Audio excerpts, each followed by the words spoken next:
Ei, parece que hoje estamos à luta para fazer esse vídeo, viu? Desculpa aí, irmãos, fazer a ligação. Casa de pastor é assim mesmo. Todo mundo fica ligando, é o zap zap toda hora. Às vezes a gente chamando lá fora e a gente está fazendo tudo ao vivo, né? Vamos ver se tudo vai dar certo agora. Então, me perdoe. Então, dando continuação ao testemunho, irmãos. Então, o que aconteceu foi como eu estava falando. Entrou as pessoas dentro da igreja ali. E no momento eu cheguei e falei assim: olha, o pastor não vem, você aceita uma oração minha? Eu posso fazer uma oração por você? Eles falaram assim: não pode. Aí eu chamei um outro irmão que estava comigo na porta e fizemos uma oração. Quando terminamos a oração, aqueles dois mendigos falaram assim: olha, aqui nessa igreja, de tudo isso que tem aqui que eu vejo, só vocês dois é crente. Nunca mais eu vi aqueles dois mendigos. Para mim, sempre falo para minha esposa que eles foram anjos que vieram ali e mostraram. Então, por quê? Porque o povo era religioso. Estava vivendo uma coisa que não pregava, uma coisa que não vivia. Então a gente não pode ser religioso, né? Os religiosos se preocupam com coisas, a gente não tem que se preocupar com coisas, a gente tem que se preocupar com alma, se preocupar com vida, viver verdadeiramente o Evangelho, pregar o arrebatamento da igreja, sentir o que o outro sente. Eu sempre falo: você quer aprender a ser pastor, você quer aprender a ser um pregador? Faça visita em hospital, faça visita na OPECAM, OPECAM é o Hospital do Câncer. Lá você aprende a ministrar, lá você aprende a sentir a dor dos outros, lá você vê milagres de cura, você orando e Deus curando, quantas coisas Deus tem operado.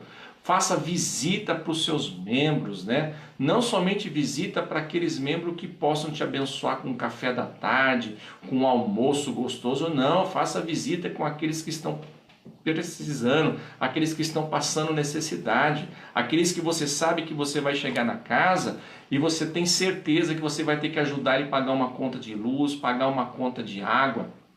Faça visita para essas pessoas. Aí você vai cheirar a ovelha, você vai sentir o que essas pessoas sentem. Aí sim você vai ser um sacerdote, você vai ser um pastor, um homem de Deus.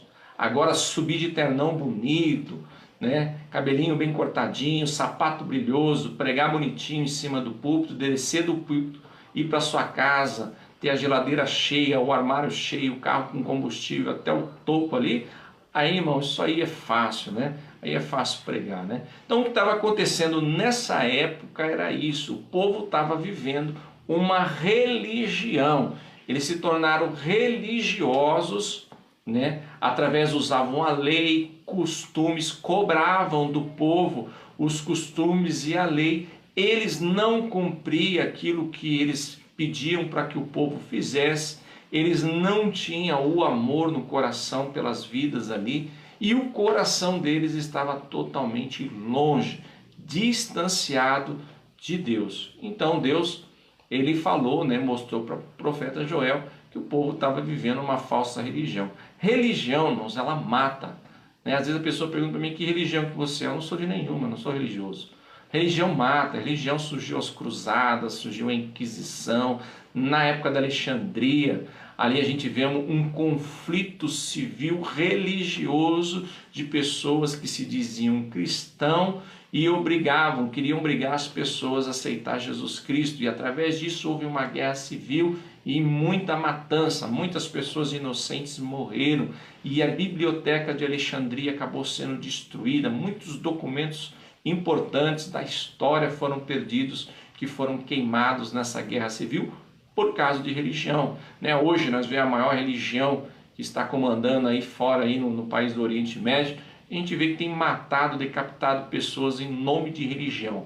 Então, não é isso que Deus quer, irmãos. Não é isso. Que nós pregamos o Evangelho com amor, que nós venhamos ser sinceros, que o Espírito Santo venha aparentar no nosso caráter, na nossa vida, no nosso falar, no nosso dia a dia. Bem, então era isso que estava acontecendo. Aí o que aconteceu, que falou desses gafanhotos, desses pulgão, é porque sobreveio naquela época uma praga de insetos. Praticamente a mesma praga que do Egito ali, veio uma praga de insetos que não sobrou nada. Os gafanhotos vieram, o que sobrou que os gafanhotos deixaram, a locusta veio e comeu, o que a locusta deixou, os pulgão vieram e comeram. Então raparam a lavoura, não sobrou nada, né? Eles limparam toda a lavoura. Isso daí para eles era uma coisa que eles tinham um temor muito grande, porque quando acontecia isso, arrasava a sua lavoura, com certeza sobrevia sobre eles uma grande fome, né? Morria então os animais, tinha muita perca, muito prejuízo. Então o que estava acontecendo ali era isso, essa praga de insetos que sobreveio, não que ele estava profetizando que aí ia vir ainda, não, sobreveio. Então o que Joel estava falando assim, olha, isso que está acontecendo é um sinal de Deus, isso que está acontecendo nós temos que ficar em alerta. Deus está querendo nos mostrar algo, porque se Deus permitiu que acontecesse isso, é porque Ele está requerendo algo de nós. Então Ele começa a falar sobre isso daí. Até a gente lembra aqui, eu vou ler de novo, que eu comecei a falar, ó, que fala assim no versículo 8. Lamenta como a virgem que está cingida de pano de saco pelo marido da sua mocidade. Foi cortada a oferta de manjar e a libação da casa do Senhor. Os sacerdotes e servos do Senhor estão entristecidos. Por quê? Porque a casa do Senhor dependia dessas ofertas. Não é como nos dias de hoje, que hoje a pessoa dizima em dinheiro, oferta em dinheiro. Não, naquela época era lavoura. Então eles davam os 10% daquilo que Deus abençoava eles na lavoura e também no gado.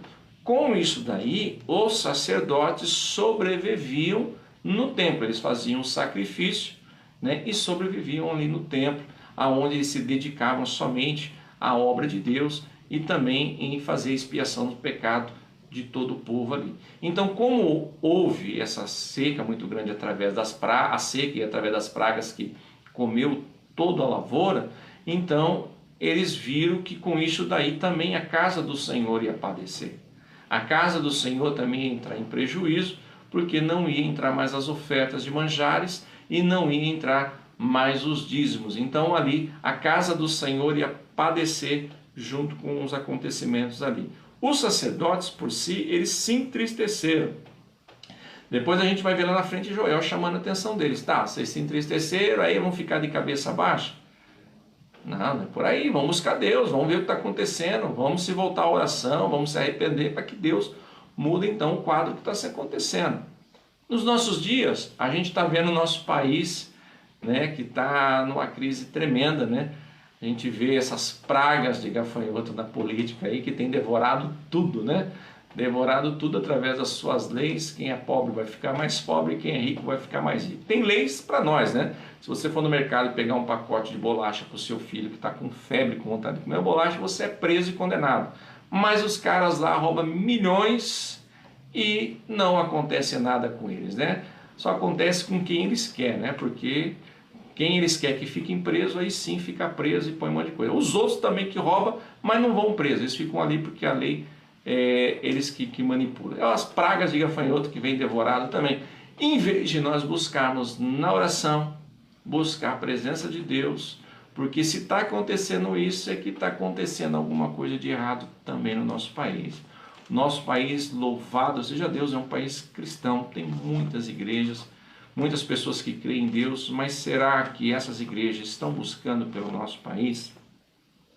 Será que essas igrejas, esses líderes, né, esses pastores que são sumos sacerdotes, realmente estão preocupados com o nosso país ou eles estão se aliando com esses gafanhotos e ajudando a devorar também a lavoura dos outros, né? Tudo isso aí a gente tem que estar observando e ficar analisando, porque aí com certeza Deus pesa a mão. E se Deus pesa a mão, todos nós vamos pagar o preço, né? Ninguém vai escapar, todos pagam o preço. Aí a gente vê a natureza, Deus usando a natureza às vezes para castigar o povo, né? Infelizmente é isso. Então aqui os sacerdotes se entristeceram porque eles viram também que ia padecer a casa do Senhor. Continuando, o versículo 10 diz assim: o campo está assolado, a terra, triste porque o trigo está destruído, o mosto se secou, o óleo falta. Até quando ele fala dos bêbados, né? Por quê? Porque a vinha secou a vinha, não vai produzir mais uva, a uva não vai dar mais vinho, e aqueles que gostavam de beber um vinhozinho, agora vai ficar sóbrio, né? Vai ficar sóbrio porque não vai ter mais o vinhozinho deles, né? Então até eles tomaram prejuízo, né? Então até eles vão ter que começar a buscar. A vide se secou, a figueira se murchou, a romeira também, a palmeira e a macieira, todas as árvores do campo se secaram, e a alegria se secou entre os filhos dos homens. Cingivos e lamentai-vos, sacerdotes. Aí aqui ele está falando sobre o sacerdote. Ó. Gemei, ministros do altar, entrai e passai vestidos de panos de saco. Durante a noite, ministros do meu Deus, porque a oferta de manjares e a libação cortadas foram da casa do vosso Deus. Então aqui Joel não era um sacerdote. Joel ele era um profeta e ele foi um homem usado por Deus para ministrar para os sacerdotes, porque os sacerdotes eram responsáveis pelo povo.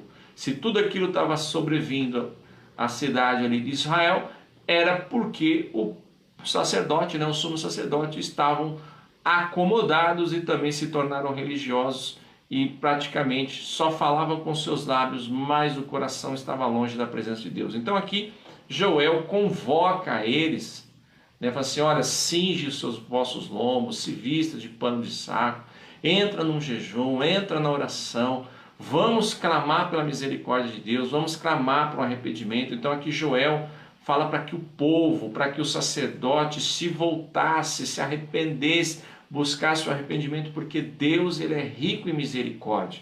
Quando nós erramos, nós falhamos porque somos seres humanos, somos cheios de falhas, isso é óbvio de a gente errar, eu também erro muitas vezes, mas que nós devemos ter a inteligência, a sabedoria e o temor de Deus, que quando a gente vê que erramos, dobrar o nosso joelho e se arrepender, buscar o arrependimento, falar, Senhor, eu estou arrependido, Senhor, eu sei que eu fiz errado, me perdoe e ajuda. Como Deus ele é rico em misericórdia, ele pode mudar o quadro, a situação daquilo que está acontecendo. Então era isso que Joel estava falando com o sumo sacerdote ali.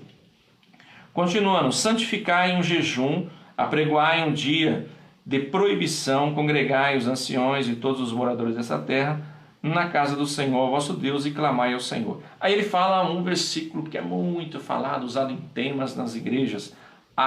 Aí diz assim, aquele dia, porque o dia do Senhor está perto e virá como uma assolação de Todo-Poderoso.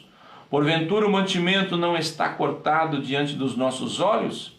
A alegria e o regozijo da casa de nosso Deus? A semente apodreceu debaixo dos seus torrões, os celeiros foram assolados, os armazéns derribados, porque secou o trigo. Como geme o gado, as manadas de vacas estão confusas, porque não tem pasto. Também os rebanhos de ovelhas são destruídos. A ti, ó Senhor, clamo, porque o fogo consumiu os pastos do deserto e a chama abrasou todas as árvores do campo. Também todos os animais do campo bramam a ti, porque os rios se secaram e o fogo consumiu os pastos do deserto. Versículo 15 que diz, aquele dia, porque o dia do Senhor está perto e virá como uma assolação, o Todo-Poderoso, louvado seja o nome santo do Senhor. Interessante, né, irmãos? O dia do Senhor, oh meu Deus, quão terrível será o dia do Senhor. Apocalipse também fala, a gente vai comentar um pouquinho mais. Aqui ele está falando do que estava acontecendo ali, da seca, da fome, porque ia sobreviver uma fome sobre eles ali, como nunca tinha havido antes. Então Joel estava preocupado com o acontecimento e também ele teve uma visão futura, do que iria acontecer no grande dia terrível do Senhor. É claro que aí esse dia terrível do Senhor ele se divide em duas etapas. A primeira etapa que a gente vai ver futura do grande dia terrível do Senhor, o dia da vingança do Senhor, será o dia da grande tribulação. Nós falamos em outros vídeos que o relógio do Senhor parou, quando Jesus morreu na cruz do Calvário e ressuscitou o terceiro dia, que nós vivemos a era da igreja. Então o ponteiro está assim, louco para mexer de novo, para a contagem dos dias, como eu falei lá das profecias de Daniel nos vídeos passados. Então esse dia será a grande tribulação. Nesse dia vai ser o dia da vingança do Senhor. A igreja foi arrebatada, foi levada, foi tomada. Ficou aqui aqueles que não creram, os rebeldes, aqueles que desobedeceram e assim por diante, que nós sabemos muito bem. que vai ficar nos deleites deste mundo durante 3 anos e meio. Para eles vai ser muito bom, né? Porque o anticristo vai fazer as leis, vai governar da forma que eles sempre desejaram, né? Então o mundo vai estar cheio de lascívia, luxúria, prostituição, do jeito que eles sempre quiseram vai estar o mundo. Porém, depois de 3 anos e meio começa a vir a cobrança. Primeiro a gente vai ver o anticristo se levantando com aqueles que não optarem para o governo do anticristo. Então ele vai se levantar, vai perseguir aqueles que querem rejeitarem o governo dele, não aceitarem a marca. E depois a gente vai ver as catástrofes que Deus vai utilizar na natureza para castigar o povo. Eu falo uma coisa, irmãos, né, que eu não desejo para ninguém ficar na grande tribulação, né? Às vezes a pessoa fala umas coisas para mim, querendo ofender em relação por eu ser pastor, eu falo, irmão, né, o fulano, boa sorte para você na grande tribulação, você quer ficar, fique, boa sorte para você. Mas eu tenho certeza que se chegar naquele dia e você estiver lá, você vai lembrar das minhas palavras e vai arder no seu coração arrependimento, mas não vai haver mais oportunidade. Então, fala desse dia da grande tribulação e é claro também que ele fala do dia do juízo final, que vai ser muito tenebroso também. Imagine, a Bíblia fala que o céu se enrolará como um rolo. Imagine, de repente você olha assim, um nada no alto assim.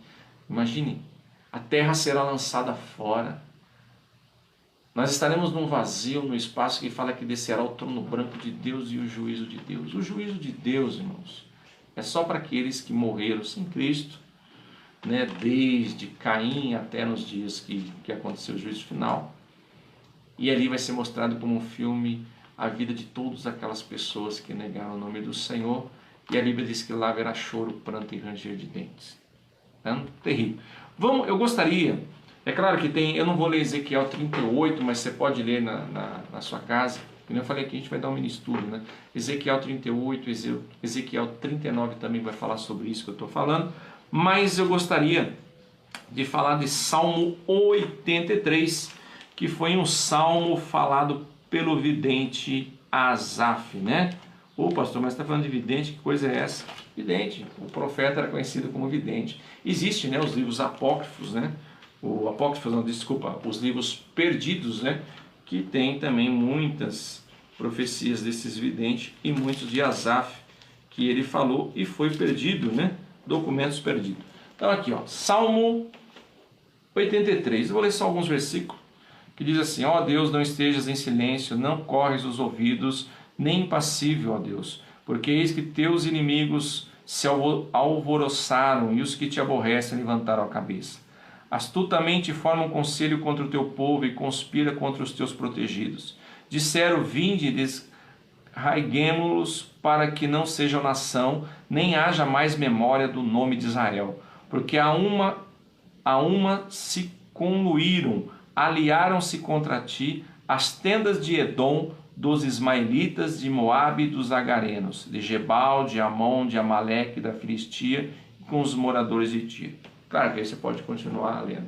Aqui, Asaf estava profetizando, né, a grande tribulação. Porque na grande tribulação o anticristo vai querer acabar com o povo de Israel. Ele vai querer exterminar o povo judeu, né, de uma vez por toda. Tentou por várias vezes, não conseguiu. E na grande tribulação ele acha que ele vai ter êxodo em relação a isso, né? Porque não crê nas escrituras. Que se cresse nas escrituras, com certeza ele não ia nem tentar, né? Mas ele vai tentar fazer alianças com muitas nações. Essas nações que eu ditei agora, que hoje são nações que só trocaram o nome, que é a Turquia, a Rússia, né, o próprio Irã, o Iraque, o Islã. Então esses países que são esses antigos aqui, esses países estão se aliando, né, fazendo uma grande aliança. Você pode fazer sua pesquisa, para ir contra Israel. A intenção deles é destruir Israel, né? É acabar com Israel. Eles estão querendo fazer uma grande aliança com o poder da Rússia, o poder comunismo, junto com a China, né, a Coreia do Norte, e eles estão querendo fazer, guerrear contra o povo de Israel. Eu falei em outros vídeos que essa primeira tentativa que eles vão tentar vai ser poucos meses antes do arrebatamento ou poucos meses depois do arrebatamento, porque aí depois disso daí vai sobrevir a Terceira Guerra Mundial, né? Mas eles que vão iniciar, então a gente não sabe se é um pouquinho antes do arrebatamento, porque a gente vai ver, Joel ele fala de um grande avivamento, que o Senhor vai derramar o seu Espírito. É claro que também foi profetizado por etapas, né? A gente vê lá em Atos dos Apóstolos, capítulo 2, quando o Senhor derrama o Espírito Santo, onde tinha praticamente quase 120 pessoas ali, buscando a presença de Deus, por ordem do próprio Senhor Jesus, que eles tinham que ficar em Jerusalém. Então ali eles foram revestidos, foram batizados com o Espírito Santo, e o batismo do Espírito Santo então foi distribuído para gregos, romanos e a todas etnias, né? Seja grandes, pequenos, crianças, pobres, ricos, todos receberam e têm a graça de receber o Espírito Santo. Basta buscar a presença de Deus. E é claro também que também vai se concluir na grande tribulação. Na grande tribulação, então o Senhor vai dar um derramamento do seu Espírito, mas somente para o povo de Israel. O povo de Israel, para aguentar a perseguição, a luta e desvendar os mistérios, vai ser ali. Quando o anticristo começar a persegui-los, então vai ser derramado um grande avivamento, o Espírito Santo vai ser derramado sobre eles ali. E é claro, também nos nossos dias, nos últimos dias, quando estiver bem próximo ali do arrebatamento da igreja, também o Senhor vai dar um avivado. Eu creio que o que Joel também profetizou é um avivamento especial, né? Um pouquinho mais forte, um pouquinho mais poderoso, que hoje a igreja está adormecida. Hoje a igreja ela não está vivendo o evangelho como deveria viver, está desapercebida, né? Então o Senhor, para aqueles que estão buscando, mesmo com poucas forças, né? Mesmo com pouco entendimento, mas está buscando a presença de Deus, buscando um arrebatamento, procurando conhecer o verdadeiro evangelho, o Senhor vai fazer um derramamento do Espírito, que é onde vão ter visões. É claro que isso, né, que Joel falou, dos velhos terão sonhos, os novos terão visões, claro, também dos dons espirituais, que a gente vê isso daí, mas também vai ser uma chamada muito grande, um despertamento muito grande, que a gente vai ver depois lá em Abacuque, que Abacuque também falou de avivar a sua obra. Então nós estamos no momento que a igreja precisa desse avivamento.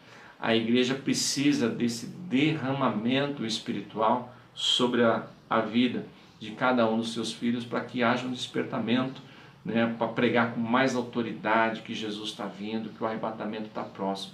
Porque hoje nós vemos muita teoria da prosperidade, né?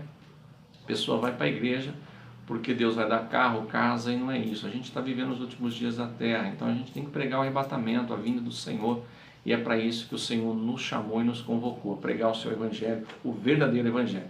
Então, com certeza, vai ser esse derramamento do Espírito. É claro que também a gente vai ver sobre Joel, no seu capítulo 2, né, que ele vai estar falando sobre a lua, que a lua se transformará em sangue. É claro que essa transformação da lua em sangue, eu vou explicar mais lá no estudo lá na igreja, mas só para deixar meio pincelado para vocês, que a gente fala, vê muito no Face, lua de sangue, é a profecia de Joel, tal. Ela chama de tétrade, né, ou tétrade, que são 4 etapas, né, dessa lua. E cada vez que tem um acontecimento lá em Israel, aí tem esse acontecimento desse tétrade, que é 4 vezes esse acontecimento sobrenatural sobre a lua, que ela fica avermelhada, né? A gente vê quando Israel voltou a ser nação, e de 1949 para 1950, né, que eles tiveram totalmente autonomia e liberdade, né, para poder ser nação. Então aconteceu esse fenômeno aí da lua ficar avermelhada, que eles falam lua de sangue. Depois também a gente vimos, acho que foi em 1492, mais ou menos isso daí, ou 1492, 1892, quando os espanhóis expulsaram os judeus da Espanha, né? Também teve esse evento das luas de sangue, teve esse evento aí. E também quando Jerusalém, né, retomou, né, o lugar onde ficava, né, o templo, a cidade ali, o centro ali, também houve o evento da lua de sangue, né? E está para acontecer novamente, né? Então a gente tem que ficar atento, porque Jesus está voltando. Então vamos continuar, né? Que nem eu falei, Apocalipse 16, eu vou ler também com vocês, Apocalipse 16, deixa eu achar aqui na minha Bíblia, Apocalipse 16, vocês podem procurar na Bíblia de vocês também, que vai ajudar muito. Eu não vou ler tudo porque é muito comprido, mas algumas coisas que estão aqui. Ó. E ouvi ainda do templo uma grande voz que dizia aos 7 anjos: ide e derramai sobre a terra 7 taças da ira de Deus.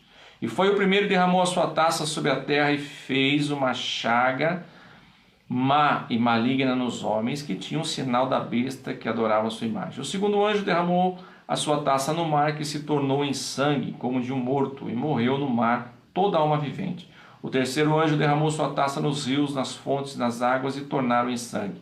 E ouvi o anjo das águas que dizia: justo és tu, Senhor, que és e que eras, e santo és, porque julgaste as coisas. Então aqui a gente vê as catástrofes da natureza, né? As catástrofes da natureza que infelizmente vai acontecer na grande tribulação. Por isso que eu não desejo a você passar pela grande tribulação. Gostaria também de ler Lucas 21, 26. Homens desmaiando de terror na expectação das coisas que sobrevirão do mundo, porquanto os poderes do céu serão abalados. Meu Deus. Joel, ele profetizou que a natureza seria mexida, né? Seria envolvida por Deus como castigo para os homens. Então a gente vê que os homens vão desmaiar de terror, né? Vai ser assustador nesse grande dia que Joel fala. Esse grande dia terrível. Deus, ele promete para o povo de Israel livramento, porque o povo de Israel é o povo eleito. O povo de Israel buscaria o arrependimento, só que o povo de Israel vai buscar o arrependimento só na grande tribulação. É claro que hoje, lá em Jerusalém, lá em Israel, hoje muitos judeus estão convertendo a Jesus Cristo, a Yeshua HaMashiach. Esses judeus que estão se convertendo, eles são perseguidos pelas suas famílias, né, por causa que para eles é difícil, porque a maioria dos judeus são ortodoxos. Para eles ainda Jesus vai vir, o Messias ainda vai vir, não veio. O Messias que eles esperam vai vir, claro, no final da grande tribulação, mas ele vai mostrar que o Messias que eles estão esperando hoje é o mesmo Messias que eles mataram no passado, mesmo Jesus. Mas muitos judeus estão se convertendo.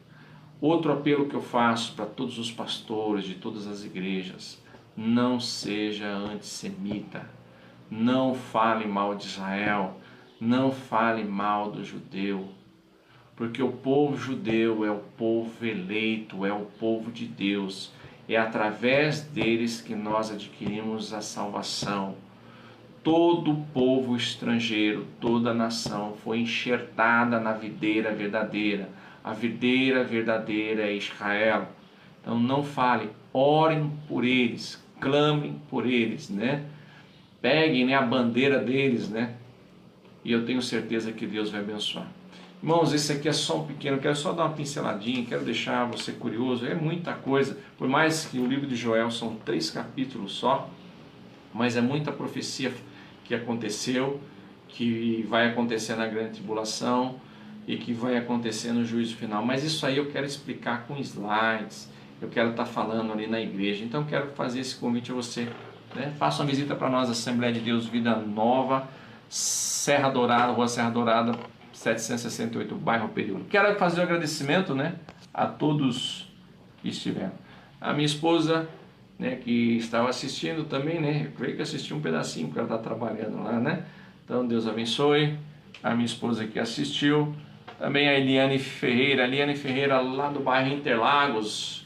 A Eliane, eu fui professor de informática do seu filho, né, Eliane? Eu estava vendo a foto dele no Face, já está um homenzão, já grandão, né? Que Deus abençoe ele, Deus abençoe vocês aí, Eliane, né? A toda a família deles é grande, né? A família deles fazia tudo curso, só a família deles lá enchia a minha sala, né? Deus abençoe, Eliane. A Leile também, a Leile Silvax, sempre está assistindo nossos vídeos, sempre aí nos apoiando, também a ovelhinha nossa ali da igreja. Deus abençoe sua vida, Leire. Leire, hoje nós temos o culto lá na Assembleia de Deus Vida Nova, não no período, na nossa segunda igreja lá no bairro Colmeia. Hoje vai começar a campanha, né? A campanha de 7 quarta-feira, né? Da Vitória, culto da Vitória. Quem vai estar ministrando essa 7 quarta-feira é a minha esposa, né? Então eles pediram para ela estar ministrando, ela vai estar ministrando às 7 quarta-feira lá. Também o pastor Abel, né? Pastor Abel, ontem seu cunhado esteve lá orando conosco na igreja, né? Conversamos bastante e falamos de você, da sua esposa, da Graia aí. Deus abençoe vocês. E quem sabe, nós estávamos falando ali, quem sabe um dia montar um ministério aí no bairro do Riviera, né? Tem muitas pessoas precisando de Deus aí e quem sabe a gente vai estar montando ali um ministério lá. Também, meu tio Cláudio também, que sempre está assistindo. Filipão também, Deus abençoe você, Felipe, a Neuza, a sua mãe congrega conosco, a ovelhinha nossa lá também, Deus abençoe a Neuza. Deus abençoe sua avó também, Filipão, também grande mulher de Deus, né? Graças a Deus teve alta, né, do hospital e eu tenho certeza que Deus vai dar a vitória. Jennifer de Mello também, Deus abençoe sua vida, Jennifer. Também Jonathan Felipe Taveira, né? Jonathan, Deus abençoe também a sua vida, Jonathan, abençoe a sua casa, abençoe o seu ministério. A Elenice também sempre está assistindo, sempre curtindo. A Nelly Mealo também, Deus abençoe. Jéssica Jabes também, ovelhinha nossa ali também, Deus abençoe, Jéssica. Abençoa a sua mãe, a Márcia, a Meire, né? Que amanhã nós temos também o culto da nossa igreja, fala para elas aí. Fiquei sabendo que elas já voltaram de São Paulo, né? Então fala para lá. Também a Sandra Francisca, também sempre tenho visto as fotos dela no Face, Deus abençoe, Sandra. Jussian Santos, né? Isso aí, Jussian Santos também. Aparecida Dantas, irmã Aparecida, uma bênção de Deus, irmã Aparecida, né? A ex-esposa do pastor Dário, né? Falecido pastor Dário. Aquele lá, sim, aquele homem lá, esse tinha o Espírito Santo de Deus. Pastor Dário era um homem que tinha o Espírito Santo de Deus, é um homem que peguei muitos exemplos dele, pessoa que eu só tenho coisas boas a relembrar, não é porque a irmã Aparecida está não, aí no Face não, eu sempre falo, o pastor Dário, e também o que ele sofreu, né? A irmã Aparecida ali naquele hospital do câncer ali, e hoje descansa com o Senhor, hoje ele está ali na glória, e um dia nós estaremos lá, né, junto com ele também, em nome de Jesus. Também a Silvia do Eliseu. Ô Silvia do Eliseu, um grande abraço para você e também para o Eliseu. Jaqueline Martins também, Jaqueline, um grande abraço, Jaqueline. A Silvia do Eliseu. Ah, a Silvia do Eliseu, ela é da unção divina, né? Ô Silvia, um grande abraço para você. Um abração também para o pastor Deli, a Cris, o esposo da Cris, todo o pessoal aí que é uma bênção. Sempre tem colaborado conosco quando a gente tem pedido, tem também nos convidado, a gente sempre tem lá se confraternizado junto com eles. Pastor Joel Lira, ô pastor, paz do Senhor. Pastor Joel, logo vou estar fazendo uma agenda para você, estar ministrando lá na nossa igreja. O pessoal tem comentado, falando, ô pastor, agenda lá de novo com aquele pastor lá, é uma bênção de Deus.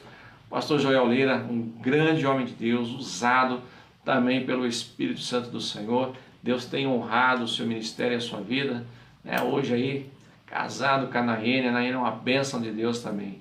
Amém, Joel? Nós vamos marcar aí, para você vai estar ministrando lá na nossa igreja, em nome de Jesus. Então, um grande abraço a todos, né? O pessoal do Zap que mandaram, eu sempre falo do Enredo Periférico, o Grupo Evangelístico, sempre está mandando mensagens.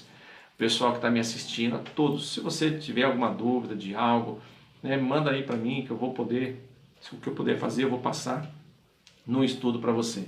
E é claro, vocês que estão me assistindo também, que têm um conhecimento bom de teologia, da palavra de Deus, me ajudem, né? Não critiquem, né? Ajudem, não critiquem. Porque eu sempre falo que eu não sou sabe-tudo, né? Então, às vezes, o seu comentário, a sua ajuda, a gente vai somar, porque aí a gente vai fazer um grande estudo aí abençoado, tirar dúvida de muitas pessoas que estão aí, né? Então, o seu comentário, não um comentário criticando, um comentário acrescentando, né? Corrigindo e ajudando, para que nós juntos venhamos pregar a palavra de Deus para aqueles que estão nos ouvindo. Né, Joel? Joel, isso aí, Joel. Então nós vamos agendar, sim, Joel, para você estar ministrando, provavelmente agora no começo de outubro, lá entre o dia 7 e o dia 10 aí, a gente vai estar marcando para você estar ministrando a palavra de Deus. Para mim é uma honra, né? Para mim, para a igreja, Joel. O pessoal gosta muito de você lá, né? A palavra de Deus. A última vez que ele pregou, eu estava pregando fora, não vi, mas quando eu cheguei, Joel, o pessoal falou: ô pastor, que bênção de Deus, você perdeu. Foi uma bênção de Deus. Então, Joelzão, grande abração, tá bom? Então, a todos aí do Face, grande abraço do seu pastor Eduardo Munhoz. Fiquem com Deus e um Shalom Adonai Lehor Toner. Paz do Senhor a todos do Face.